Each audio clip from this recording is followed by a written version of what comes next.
I haven't come to you. This is one of the, Oh, my my favorite Oh, uncles yes, from, yes, yes. from ICN. My, Yes. my dear friend. Huh? Yeah. How are you, sir? Good. I don't How you know. doing? Nice to see you because I saw that you are coming here. I saw I have come. Good job. Thank you for coming, Dr. Mohsin. Yes. Yeah. Okay. Assalamualaikum. My name is Khaja Mohsinuddin. I'm a local dentist here in Aurora, Naperville. I've been part of the ICN community for almost 20 years. Like to do, you may have seen my ad on the prayer calendar. We've advertised on there for many years. Support the masjid in whatever way we can. Not just had asked me to do this talk for a few months now. Summer was very busy for everybody, so alhamdulillah, I had a chance to at least come today. So, I wanted to talk, in general, more of a general topic about oral health, right, and how important it is. Sometimes growing up in our culture, we don't usually stress the mouth as much as maybe some other parts of the body. And so, but I'm here to tell you that the mouth is part of the body. It's a very important part because that's where people focus, on your face and your mouth as you're communicating with people or eating and talking. So I think that oral health is just as important as any other part of your body. It is not like a smile. You should have a nice smile. Yeah. So, obviously, I'm just going to run through some topics that I've kind of prepared to go over. I have some brochures about certain conditions. I have a little guidebook. We'll have a little time for Q&A. I don't know how much time we set up for this or not. But a half hour. Half hour? Half. Okay. I'll try to leave a little bit of time for some Q&A afterwards. I'm sure you guys have some questions. And then I have some, just a little goodie bag for you guys too, just a little toothbrush and some stuff. So, inshallah. So, obviously, it starts with home care, right? How we take care of our teeth as far as proper home care. When we get to a certain age, our dexterity, our hand control movement, things like that is not as good as it was maybe when we were younger. So at this point, home care is huge. Brushing with not just even a manual toothbrush, but I think at this point, an electric toothbrush is what we recommend for everybody. There's a couple of different electric toothbrushes out there, Sonic Hair, Philips Sonic Hair, an Oral-B toothbrush. Anything that's electric is so much more efficient than just a manual toothbrush. Because there's a lot of research that's been done about the electric toothbrushes and how efficient they are. A manual toothbrush, you're brushing, and you can be doing something, and then you think you brushed for the right amount of time, and then you just, okay, I brushed my teeth. So does anyone, you guys should? Yes, yeah. 2 minutes is a lot. We don't do that. Exactly. You think 2 minutes, but by the time you're brushing, you're like, oh my gosh, 30 seconds go by and a minute goes by, and then 2 minutes seems like a long time. But that is what is recommended. 2 minutes. Yeah, 120 minutes. 120 seconds. Seconds. Yes, seconds. We do it for 20 seconds. Right. So 2 minutes minimum twice a day, right? You brush morning and nighttime. Sometimes people just forget to brush at night. You're busy, you're tired, you just had dinner, you just want to go to bed. So that nighttime brushing is actually the most important brushing. Because you ate throughout the day, you snacked, you drank, whatever, chai, this and that, and now you're not brushing your teeth, and you have another 8 hours to 10 hours of all that just sitting on your teeth overnight. So that's where all that stuff builds up. So importance of oral hygiene. Along with that, going regularly to your dentist. Hopefully you guys have some dental care, that you guys go to. But it's very important for dental care to go get checked by the dentist or the hygienist to make sure they're checking for stuff, taking necessary x-rays. checking for gum disease, checking for cavities. These are important things you might not know, because a cavity can start and, it can get worse and it doesn't bother you. There's no pain. Gum disease, does everybody understand when I say gum disease, what it is? Yeah. Does anyone not know? Bleeding of the gums. Right, so gum disease, Sometimes pain, sometimes. right, bleeding, inflammation. So gum disease is a very critical, condition that affects especially the Pakistani and Indian community. It's huge in our community because, like I said earlier, we weren't told to brush twice a day for 2 minutes, go to the dentist. So most of the Indo-Pak community, seniors that I've seen, have some form of gum disease. It starts with inflammation, plaque, bleeding, bone loss occurs underneath in your jawbone. And that's something you guys might not be aware of because you don't know what's happening to the bone. So taking necessary x-rays, checking your bone levels is important. One of the, let me spend a little bit about gum disease. Gum disease is one of those, I said again, like earlier, it's a silent condition. It normally doesn't hurt. It's just inflammation of the gums. You think, oh, my gums bleed, nothing's wrong.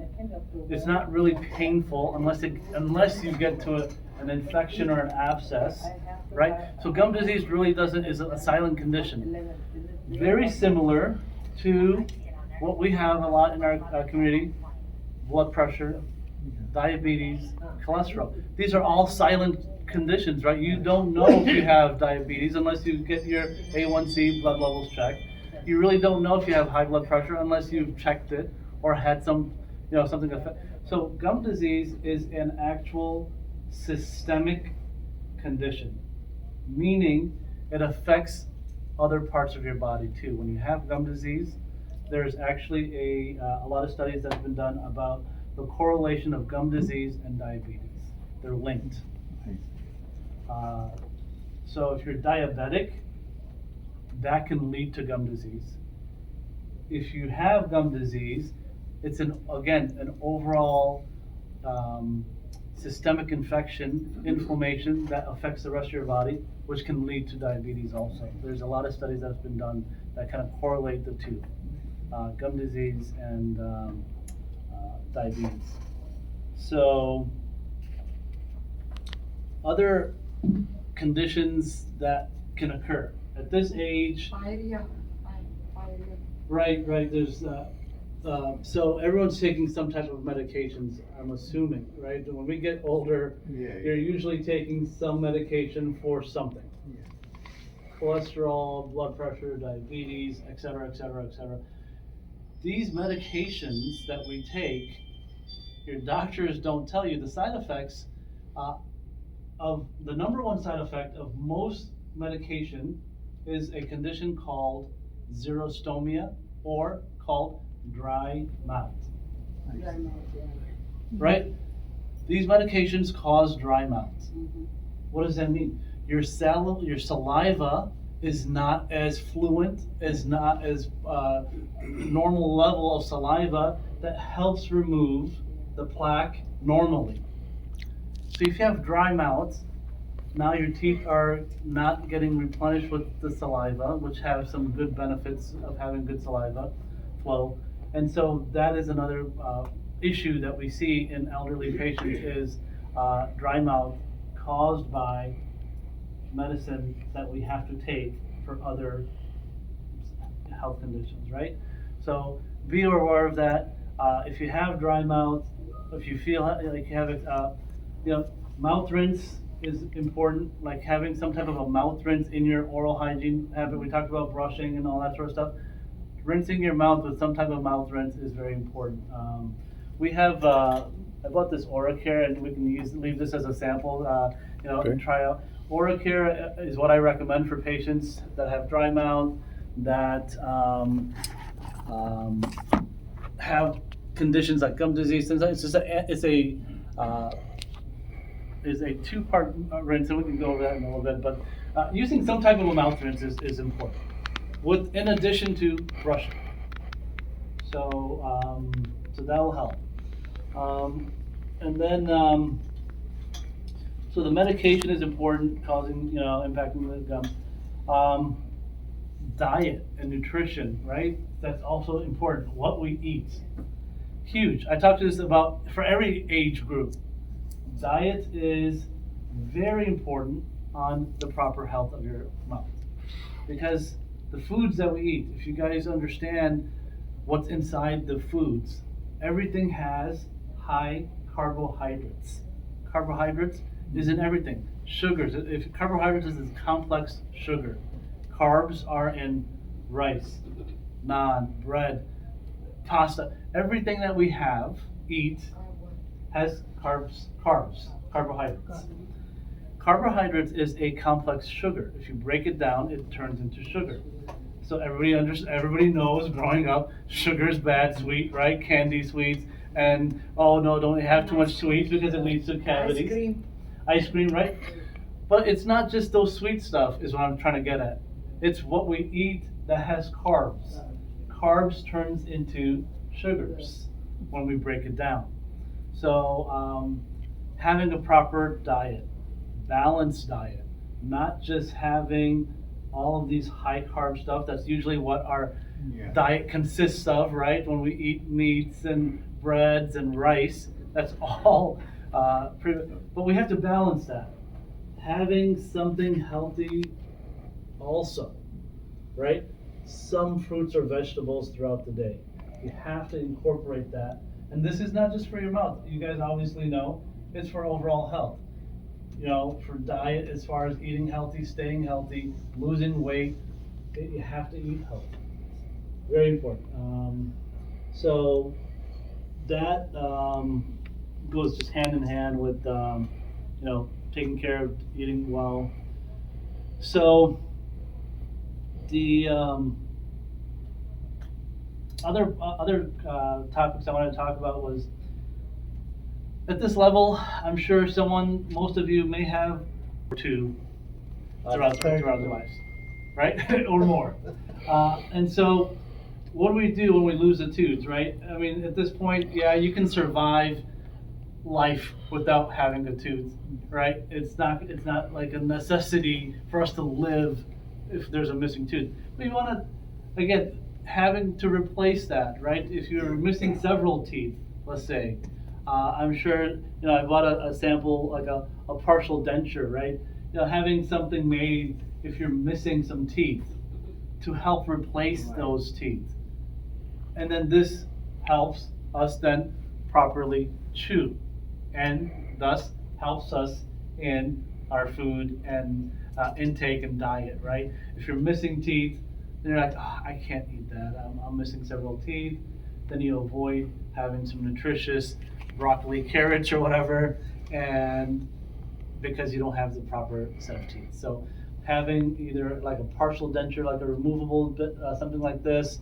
I actually bought another model. A dental implant is maybe something that you guys would consider if you're missing one or two teeth and you want to have a permanent tooth put back in there. It's called a dental implant. That's available to most patients. Of course, your health and your bone levels are important when we place an implant. You have to make sure that that's all good. That an implant That's will be so good. expensive. Yeah. Implant is, Implants are on the expensive side. That's yeah. Excuse me, Yes. can you just explain the dental implant a little more? Yes, of And course. from where we can get it done? Let me show you what an implant looks like. Actually, it's in here. I don't know if tooth replacement.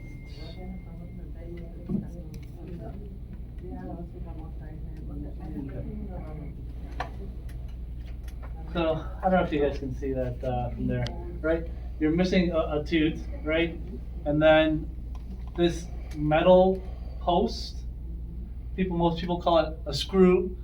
That's what most common terminology. Oh, they put a screw in my bone. It's a dental implant. It's made of titanium, and it actually gets placed inside your jawbone. We talked about jaw health and bone levels, right? You have to have proper bone amount levels so that the implant can properly be placed securely. Then it has to heal around the bone. It is not a RC, right crown? So after you put the implant in the bone, then you put a crown, a cap, on top of the implant, and that will serve as a normal tooth. So the crown looks like your normal tooth, which sits above the implant. They are fixed, then how can we clean up every day? So these are fixed. It's like your normal tooth. You brush and floss like normal. Oh. It's fixed. Do you have this arrangement at your clinic? Yes, we do. We do implants at our office. Yes. So it's a longer process for implants. Typically, we get some X-rays, evaluate the density of your bone, talk about the procedure, and then the first visit is usually just placing the implant in. It sounds painful, but it's not. We numb you with some local anesthesia, and so we place the implant in. Then we have to let that heal. So the implant has to heal with your jawbone and the cells for several months, usually 3 to 4 months. 3 to 4 months, the implant has to heal. After it's healed and your bone is now solid with the implant, then we take some measurements and put a crown that will be attached to the implant. So that's usually the case for. It's a long process. It's a long process. Usually, from start to finish, we usually say 6 to 8 months, kind of depending on how long your bone usually takes to heal. If you're diabetic, it might take longer. If you have some other health concerns. So if you don't do an implant, it's like a bridge, right? We talked about something removable. This is removable. You take this out at nighttime, you put it in the case, you brush it, clean it, and you don't sleep with this. It's removable. You can take it in and out. Implant is fixed, and then a bridge is also fixed. Yes, if you're missing a tooth, we would hook the 2 teeth and put a bridge on top. So that's another option for missing teeth. Which is the easier one? What's the easiest one? This is the, Bridge maybe. well, Bridge, the a bridge. partial is the least invasive, because we're not drilling any teeth, we're just taking a scan of your mouth and getting this fitted in. So this is like the most easiest and most inexpensive, but it's removable. So if you don't like something foreign in your mouth, then, right, We can remove. exactly, yeah. So those are the options for missing a tooth. Does it also take time for healing or anything? The implant, Yeah. or yes, the implant. Right, we said we have to let it heal for 4 months. That's No, a- the other one, that is. The bridge. the Bridge. the bridge option. The bridge one. Okay, so the bridge is done within 2 weeks. Typically for a bridge, like I showed you here, let's show that again. Okay, so you're missing a tooth, right? Yeah. We would have to prepare or kind of drill the 2 adjacent teeth next to the missing tooth, and then yes, have our dental laboratory makes a bridge that will go over the top of your teeth, and then now you have that missing tooth replaced with a permanent bridge, and that's again, it's a very viable option for missing tooth. It's permanent. It's made within a couple of weeks. What is good implant or bridge? Both are same or different? Are they Which is better is what. What is good? Okay, so that is case by case. Implant is the most ideal because now you're not affecting any other teeth. The bridge involves 2 other teeth. So if those teeth are healthy, we have to drill them to put a bridge on. So you have to consider that. So yeah, if the teeth are not healthy and they need some work done on, they have a cavity or filling, and putting a bridge might make sense because they're not healthy teeth anyway. We can clean it and put a bridge on. So yeah.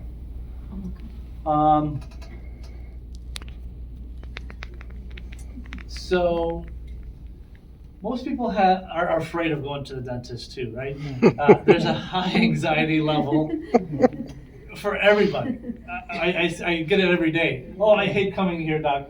Well, it is what it is, right? Whatever, it gets a bad rap because I think what's happened is maybe 20, 30, 40 years ago, dentists weren't as nice. They weren't as gentle.